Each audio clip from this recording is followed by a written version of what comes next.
வணக்கம் நண்பர்களே. எரிவாயு தட்டுப்பாடு ஒரு செயற்கையான தட்டுப்பாடாக இருக்கு அப்படின்னு சொல்லிட்டு அதற்கான பல ஆதாரங்களோட 2-3 வீடியோல நான் சொல்லியிருந்தேன். இப்ப அந்த வீடியோக்கு எல்லாமே சொல்லும் போதே நான் என்ன சொல்லியிருந்தேன்னா, கண்டிப்பாக இதுக்கு பின்னாடி ஒரு நடவடிக்கை எடுக்கப்படும், விரைவில் நடவடிக்கை எடுக்கப்படும். ரெய்டு எல்லாம் அதாவது போய் சோதனைகள்லாம் செய்வாங்க. அதுல யார் யாரெல்லாம் மாட்டுறாங்களோ நல்லா வசமா மாட்டிப்பாங்க, கடுமையான நடவடிக்கை எடுக்கப்படும் அப்படிங்கிற மாதிரி நான் சொல்லியிருந்தேன். இப்ப அதனுடைய சில செய்திகள் நேற்றிலிருந்து வர ஆரம்பிச்சிருக்கு. 2-3 மாநிலங்களை பற்றி தான் வர ஆரம்பிச்சிருக்கு. நான் அந்த போன வீடியோவில் சொல்லியிருந்தது என்ன அப்படின்னு 3 மாநிலங்கள் அப்படின்னு நம்ம எடுத்துக்கலாம். ஒன்று ஸ்டார்ட் பண்ணது வெஸ்ட் பெங்கால், அதுக்கு அடுத்தது கர்நாடகா, மூன்றாவது தமிழ்நாடு. இந்த 3 மாநிலங்களுமே நீங்க குறிப்பா கவனிச்சு பார்த்தீங்கன்னாக்கா எதிர்கட்சிகள் தான் ஆட்சியில் இருக்காங்க. மத்திய அரசுல ஆளக்கூடிய பாஜக அல்லாத மற்ற கட்சிகள் இந்தி கூட்டணி காங்கிரஸுடைய ஆட்சி அதுதான் நடந்துகிட்டு இருக்கு, நமக்கு தெரியும். அதனால இவங்க இந்த ஒரு எலெக்ஷன் சமயம் இப்ப 4 மாநிலங்களுடைய தேர்தல் நடக்க இருக்கு. அதுக்கு முன்னாடி மக்களை குழப்பி ஒரு செயற்கையான தட்டுப்பாடை உருவாக்கி மக்களுக்கு ஒரு கோபத்தை உண்டு பண்ணி மத்திய அரசின் மீதும் இப்ப வரக்கூடிய எலெக்ஷன்ல இந்த பாஜகவுக்கு ஓட்டு போடாம இருக்கிறது அவங்களை தோற்கடிப்பதற்காக கையில் எடுக்கப்பட்ட உத்தி அப்படிங்கிறத பத்தி நம்ம தெளிவா பார்த்திருக்கோம். இப்ப எந்தெந்த மாநிலங்கள்லாம் வந்திருக்கு அப்படின்னு பாத்தீங்கன்னா, முதல்ல ஹைதராபாத் எடுத்துக்கிட்டோம்னாக்க தெலுங்கானா மாநிலம். அங்கேயும் உங்களுக்கு தெரியும் காங்கிரஸ் தான் அங்க ஆட்சியில இருக்கு. கர்நாடகாலையும் காங்கிரஸ் தான் ஆட்சியில இருக்கு. தெலுங்கானால என்ன சொல்றாங்கன்னா, பல இடத்துல போய் இந்த மாதிரி சோதனைகள்லாம் செய்யப்பட்டுள்ளது. ரேஷன் ஆபீசர்ஸை வச்சு செஞ்சிருக்காங்க. அதன் கூட போலீஸ், லோக்கல் போலீஸ் அவங்க எல்லாமே போயிருந்திருக்காங்க. ஸ்டேட் போலீஸ் எல்லாமே போயிருக்காங்க. 233 வழக்குகள் பதிவு செய்யப்பட்டுள்ள கேசஸ் பதிவு பண்ணியிருக்காங்க. எல்லாத்துக்குமே எஃப்ஐஆர் போடப்பட்டுள்ளது. இதுல எல்லாம் பலவிதமான குற்றச்சாட்டுகள் இருக்கு. முக்கியமான 2-3 குற்றச்சாட்டுகள் என்ன அப்படின்னாக்க, வீட்டு உபயோகத்திற்கான எல்பிஜி சிலிண்டரை ஹோட்டல்களுக்கு வித்திருக்காங்க. அதுவும் அதிக விலையில கொடுத்துருக்காங்க. இதை தமிழ்நாடு ஹோட்டல் மற்றும் ரெஸ்டாரண்ட் அசோசியேஷனுடைய சில அபிஷியல்ஸ் சொல்லப்படுறாங்க, ஆஃபீஸ் பேரர்ஸ் அப்படின்னு சொல்லுவாங்களா, அவங்க ஒரு பேட்டியில சொல்லியிருக்காங்க. அது பின்னாடி பார்க்கலாம். அந்த மாதிரி கண்டுபிடிச்சிருக்காங்க தெலுங்கானால. அதை தவிர இதே மாதிரி என்ன இருக்கு அப்படின்னாக்கா, பெங்களூர்லயும் பலவிதமான சோதனைகள் நடந்திருக்கு. அந்த சோதனைகள்ல இதே மாதிரி முறைகேடு தான் நடந்திருக்கு. அதாவது வீட்டு உபயோகத்திற்காக வைக்கப்பட்டுள்ள எல்பிஜி சிலிண்டரை ஹோட்டல்களுக்கு கொடுத்து கமர்ஷியல் உபயோகத்துக்கு எடுத்துக்கிட்டு இருக்காங்கிறதும். தெலுங்கானாலையும் சரி, அதாவது ஹைதராபாத்லையும் சரி, பெங்களூர்ல அதாவது கர்நாடகாலையும் 2 இடத்திலேயுமே நிறைய மிகப்பெரிய ஆயிரக்கணக்கான சிலிண்டர்கள் பதுக்கல் செய்யப்பட்டுள்ளது. அதையெல்லாம் கண்டுபிடிச்சிருக்காங்க. எல்லாமே வீடியோவா எடுத்து போட்டிருக்காங்க. அந்தந்த மாநிலத்தின் மொழியில அந்த அதிகாரிகள்லாம் பேட்டியில சொல்லியிருக்காங்க. ஆமா, இது மாதிரி ஆயிருக்கு, கலெக்டர் உத்தரவு பேர நாங்க ரெய்டெல்லாம் செஞ்சோம், இந்த மாதிரி எல்லாம் கண்டுபிடிச்சிருக்கோம், இவங்களுக்கெல்லாம் மேலெல்லாம் நடவடிக்கை எடுப்பதற்கான ஏற்பாடுகளை நாங்க செஞ்சுக்கிட்டு இருக்கோம், குறிப்பா எஃப்ஐஆர் எல்லாம் போடப்பட்டுள்ளது அப்படிங்கிற மாதிரி சொல்லியிருக்காங்க. இது இப்ப முக்கியமா இன்னொரு ஸ்டேட்டுக்கு நம்ம வருவோம். அதுக்கு முன்னாடி தமிழ்நாடை பற்றி பார்த்துடலாம். தமிழ்நாட்டுல என்ன மாதிரி ஆயிருக்கு அப்படி. தமிழ்நாட்டுல என்ன பண்ணிருக்காங்கன்னா, 2-3 வீடியோக்கள்லாம் வந்திருக்கு. ஆயிரக்கணக்கான சிலிண்டர் பதுக்கல்ல இருந்திருக்கு. குடவுன்ல எங்கெங்கெல்லாம் பதுக்கி வச்சிருந்திருக்காங்க. அதை பத்தி பேசும்போது அந்த யாரெல்லாம் அதை செஞ்சிருக்காங்களோ, அந்த குறிப்பா அந்த ஏஜென்சியை அவங்க மேல நடவடிக்கை எடுக்கப்படும் அப்படின்னு சொல்லி உறுதிமொழி கொடுத்திருக்காங்க யாரு ரெய்டு நடத்தினாங்களோ அந்த அதிகாரிகள். ஆனா என்ன மாதிரி நடவடிக்கை எடுத்திருக்காங்க, எப்படி எடுக்க போறாங்க தமிழ்நாடை பொறுத்த வரைக்கும் அப்படிங்கிறது தெள்ள தெளிவா எந்த அதிகாரியும் எந்த விதமான விளக்கமும் சொல்லவில்லை அப்படிங்கிறது உண்மை. சரி, இதுக்கு நடுவில் தான் தமிழ்நாட்டில் என்ன பண்ணிருக்காங்கன்னா, இந்த ஹோட்டல் உரிமையாளர்கள் அவர்களுடைய ஆஃபீஸ் பேரர்ஸ்னு சொல்லக்கூடியவங்க ஒரு பேட்டி கொடுத்துருக்காங்க பத்திரிகையாளர்களுக்கு. அதுல பத்திரிகையாளர் பல கேள்விகளை வைக்கும்போது அந்த ஹோட்டல் உரிமையாளர் சங்க நிர்வாகிகள்லாம் என்ன சொல்லியிருக்காங்கன்னா, முக்கியமா அவங்க சொன்னது என்ன அப்படின்னா, இதெல்லாம் இந்த மாதிரி பதுக்கல்களை நாங்க வன்மையா கண்டிக்கிறோம் அப்படிங்கிறது முக்கியமான பாயிண்ட். அரசு இதுக்கு விரைவாக அவங்க மேல நடவடிக்கை எடுக்கணுங்கிறது 2வது பாயிண்ட். 3வது பாயிண்டாக அவங்களே என்ன சொல்றாங்க, எங்கள்ல இருக்கக்கூடிய பல ஹோட்டல்காரர்களை என்ன பண்றாங்க, அவசர தேவைக்கு வேற வழி இல்லாம பிளாக் மார்க்கெட்ல வாங்குறாங்க. 4000, 4500 ரூபாய், 5000 ரூபாய் ஒரு சிலிண்டருக்கு கொடுத்து கூட வாங்குறாங்க. இந்த கிட்டத்தட்ட 19.5 கிலோ எடை இருக்கும் கமர்ஷியல் இதுக்கு. நம்மளது 14.6 கிலோ எடை இருக்கும். ஸோ இப்போ அந்த மாதிரி கிட்டத்தட்ட நீங்க பாத்தீங்கன்னா 2 மடங்கு 2.5 மடங்கு விலை கொடுத்து அவங்க வாங்குறாங்க அப்படிங்கறது அந்த ஹோட்டல் உரிமையாளரே ஒத்துக்கிறாரு. இந்த இடத்துலதான் எனக்கு என்ன இடிக்குது அப்படின்னா, ஒரு ஹோட்டல் உரிமையாளர் பேங்க்ல வாங்குறாரு, கள்ள மார்க்கெட்ல அதிக பணத்தை கொடுத்து வாங்குறாருன்னா அவர் ஏன் அந்த மாதிரி விற்கிற ஏஜென்சி மக்களை காமிச்சு கொடுக்க கூடாது அப்படிங்கிற கேள்வி எழுது. ஆனா அதை எந்த பத்திரிகையாளரும் கேட்கவும் இல்லை. அவங்களும் அவங்க யார் இந்த மாதிரி வித்தாங்க, யார் வாங்கினாங்க, எப்படி இந்த பிளாக் மார்க்கெட் வருது அப்படிங்கறது பத்தி ஒரு விளக்கமும் அந்த சொல்லவும் இல்லை. இது தமிழ்நாட்டினுடைய நிலைமை. இப்ப இன்னொரு முக்கியமான இடத்துக்கு நம்ம வந்தோம்னா அது உத்தரப்பிரதேசம்.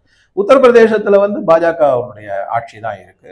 யோகி ஆதித்யநாத் அவர்கள் திறமையாக ஆட்சி செஞ்சுட்டு வராரு அப்படிங்கிறது நம்ம பல உதாரணங்களோட அவருடைய பல நடவடிக்கைகள் மூலமா அவரை வந்து புல்டோசர் பாபானே கூப்பிடுறாங்க. அந்த மாதிரி இருக்கு. ஸோ அவருடைய மாநிலத்துல இதே மாதிரி ரைடு. அவர் என்ன பண்ணிட்டாரு, எப்ப இந்த பெட்ரோல் டீசல் அதை பத்தின வதந்திகளும் வந்து, அதே மாதிரி இந்த சமையல் எரிவாயு பற்றிய தட்டுப்பாடு ஏற்பட்டிருக்குங்கிற வதந்தி எல்லாம் வந்து மக்கள் ஒரு மாதிரி பீதி அடைந்து ஒரு மாதிரி வெறுப்புக்கு வந்துட்டாங்களோ, அப்போ வந்து ஒரு கோபம் அடைந்தாங்களோ, உடனேயே அவர் நடவடிக்கையில இறங்கி எல்லாரையும் அபிஷியல்ஸ் எல்லாருக்கிட்டையும் ஸ்ட்ரிக்டா சொல்லிட்டாரு, யாரா இருந்தாலும் கண்டுக்காதீங்க, தீவிரமான சோதனை நடத்த வேண்டும், தீவிரமான நடவடிக்கை எடுக்க வேண்டும் அப்படின்னு அவரு பல இடங்கள்ல சோதனைகள் நடத்தப்பட்டுள்ளன. கிட்டத்தட்ட 1483 இடங்கள்ல சோதனைகள் நடத்தப்பட்டுள்ளது. அதுல முறைகேடுகள் எல்லாமே கண்டுபிடிக்கப்பட்டுள்ளன. யார் யாரெல்லாம் முறைகேடு செஞ்சிருக்காங்களோ அதுல 6 பேரை வந்து அரெஸ்ட் பண்ணி ஜெயிலுக்கு அனுப்பி வைக்கப்பட்டுள்ளார்கள். அதை தவிர கிட்டத்தட்ட 24 ஏஜென்சி மேல எஃப்ஐஆர் போடப்பட்டுள்ளது. அவங்க முறைகேடா செஞ்சிருக்காங்கன்னு சொல்லிட்டு. பிளாக் மார்க்கெட்டு அவங்களும் நடத்திருக்காங்க, அதிக விலைக்கு வித்திருக்காங்க. அதே மாதிரி வீட்டு உபயோகத்திற்கான சிலிண்டரை வந்து கமர்ஷியல் யூஸுக்கு கொடுத்துருக்காங்க, உபயோகத்துக்கு கொடுத்துருக்காங்க அப்படிங்கிறதெல்லாமும் யோகி ஆதித்யநாத் டீம் மூலமா அவர் கண்டுபிடிச்சிருக்காரு. இதுல வந்து கடுமையான நடவடிக்கை எப்படி இருக்குன்னா, உடனடியாக அரெஸ்ட், உடனடியாக எஃப்ஐஆர். அதை தாண்டி என்ன பண்ணிருக்காங்கன்னா, பல ஏஜென்சியினுடைய லைசன்ஸை ரத்து செஞ்சிருக்கு உத்தரப்பிரதேச அரசு. இப்ப இந்த இடத்துல ஒரு கேள்வி வரும், சார் இது வந்து மத்திய அரசு சார்ந்தது இல்லையா அப்படின்னா, மாநில அரசு மத்திய அரசு பெட்ரோலியம் மினிஸ்ட்ரிக்கு ரெக்கமெண்டேஷன் கொடுத்துருவாங்க. இவங்களோட இதெல்லாம் இந்த மாதிரி முறைகேடு செஞ்சிருக்காங்க, இவங்க எல்லாம் தகுதியற்றவர்கள், இவங்களுடைய லைசன்ஸ் எல்லாம் நீங்க ரத்து பண்ணணும்னு உடனடியா அதுக்கான ஏற்பாடுகளை செஞ்சிருக்காரு, நடவடிக்கைகளை எடுத்திருக்காரு. இப்ப கம்பேர் பண்ணி பாருங்க, நான் தமிழ்நாடை பத்தி உங்ககிட்ட சொன்னேன், அதே கர்நாடகா இல்ல தெலுங்கானாவை பத்தி பேசணும். எங்கேயுமே என்ன சொல்றாங்கன்னா, நடவடிக்கை எடுப்போம் அப்படிங்கிறாங்க, எஃப்ஐஆர் போடப்படும் அப்படிங்கிறாங்க, நாங்க வந்து ரெய்டு போயிருக்கோங்கிறாங்க. இந்த மாதிரி செய்திகள் தான் வந்திருக்கே தவிர ஒரு ஆணித்தரமான உறுதியான நடவடிக்கை அப்படின்னு பார்த்தா பாபாஜி தான் அப்படிங்கிற மாதிரி பத்திரிகைகள்ல செய்திகள் வந்திருக்கு. மக்கள் வந்து சமூக வலைதளங்கள்ல பாபாஜியை மிகவும் புகழ்ந்து பாராட்டி பேசியிருக்காங்க. ஒரு சொட்டு கூட தட்டுப்பாடு இருக்கக்கூடாது எல்பிஜில, லிக்விஃபைடு பெட்ரோலியம் கேஸ்ல அப்படிங்கிறது யோகிஜியினுடைய உத்தரவாக இருக்கு. இது கடுமையான நடவடிக்கை எடுத்திருக்காங்கிறது தெரியுது. இப்ப இந்த இடத்துல வந்து எதனால இந்த ஹோட்டல் முதலாளிகள்ல வந்து இரு பகுதியா நம்ம பிரிச்சுக்கலாம். ஒண்ணு வந்து அந்த மாநிலத்தில் இருக்கக்கூடிய ஆளுங்கட்சிக்கு அடிவருடிகளா இருக்காங்க, அதனால அவங்க என்ன டூல் கிட்ட நடத்தணும்னு சொல்றாங்களோ அதை நடத்திக்கிட்டு இருக்காங்க. பலவிதமான சச்சரவுகளுக்கு உள்ளானதுதான் கோவையில இருக்கக்கூடிய மிகப்பெரிய ஒரு உணவகம். அவங்க பாருங்க, ஏற்கனவே ஒரு சர்ச்சையில மாட்டிக்கிட்டாங்க, அதுல இருந்து மீண்டு வந்தாங்க. இப்ப திருப்பியும் வந்து உணவுப் பொருட்கள் விலையெல்லாம் ஏத்திருக்காங்க, இது பண்ணிருக்காங்க. இந்த உணவுப் பொருள் விலையை ஏத்துறதை பத்தி தான் இந்த தமிழ்நாடு ஹோட்டல் சங்க உரிமையாளர் அவர்களுடைய சங்கத்துல பத்தி நிர்வாகிகள்கிட்ட கேட்டபோது, ஆமா விலை ஏத்தக்கூடாது, ஏன்னா 115 ரூபாய் தான் ஒரு சிலிண்டருக்கு ஏத்திருக்காங்க. ஆனா பல ரெஸ்டாரண்ட்ல, நானே வந்து இப்ப 2 நாளா ரெஸ்டாரண்ட்ல போய் என்ன விலை இருக்கு என்னங்கிறதுக்காக ஒரு உதாரணமா ஒரு சர்வே மாதிரி எடுத்து பார்த்தேன். கிட்டத்தட்ட மினிமம் 20-22% ஏற்கனவே இருந்த விலையை விட அதிக விலையில ஏத்திருக்காங்க. அந்த அளவுக்கு ஏத்த வேண்டிய அவசியம் என்ன அப்படிங்கிறது தெரியல.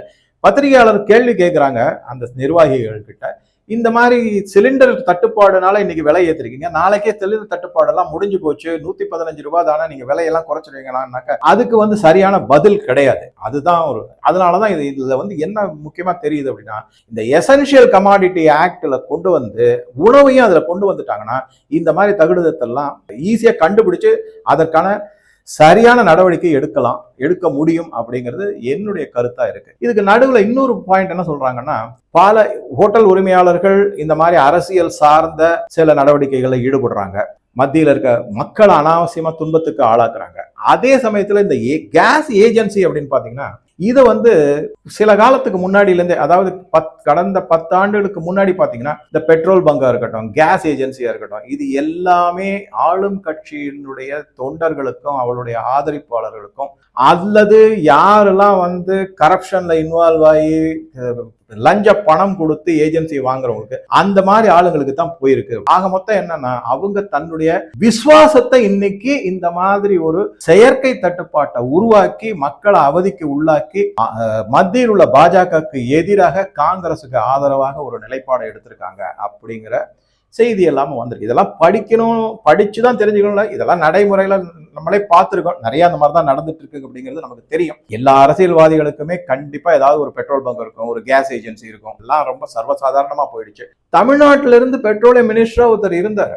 அவருடைய மனைவி நார்த் இந்தியன் தான். அந்த காலத்துல இது நான் எப்ப சொல்றேன் அப்படின்னா கிட்டத்தட்ட 82, 83ஆம் ஆண்டு வாக்குல நான் இருந்த போது, ராஜீவ்காந்தி அப்ப பிரதம மந்திரியா, அதாவது 86க்கு பிறகுன்னு வச்சுக்கோங்களேன், 86 கரெக்ட், 86 அந்த காலகட்டத்துல அப்ப ஓப்பனாவே சொல்லிட்டு இருந்தாங்க. என்னெல்லாம் பாம்பேல என்னுடைய கலீக்ஸோ இல்ல ஃப்ரெண்ட்ஸ் எல்லாம் ஏன் மதராசி அப்படின்னு சொல்லிட்டு கேட்பாங்க. உங்க மதராசி மினிஸ்டர் இருக்காருல, பெட்ரோலியம் மினிஸ்டர், பணம் கொடுத்தா கேஸ் ஏஜென்சியா பெட்ரோல் பங்கா உடனே கிடைச்சிரும் அப்படிங்கிற மாதிரிலாம் அப்ப அந்த மாதிரி கமெண்ட் எல்லாம் வந்தது. அது இன்னைக்கு நினைச்சு பார்க்கும்போது அதனாலதான் இந்த கேஸ் ஏஜென்சி மற்றும் பெட்ரோல் பங்க் இவங்க எல்லாமே அந்த ஏஜென்ட்ஸ் எல்லாம் தன்னுடைய விசுவாசத்தை காங்கிரஸுக்கு காமிச்சுக்கிட்டு இருக்காங்க அப்படிங்கிற மாதிரி தெரியுது. ஸோ ரெய்டுகள் நடந்துகிட்டு இருக்கு.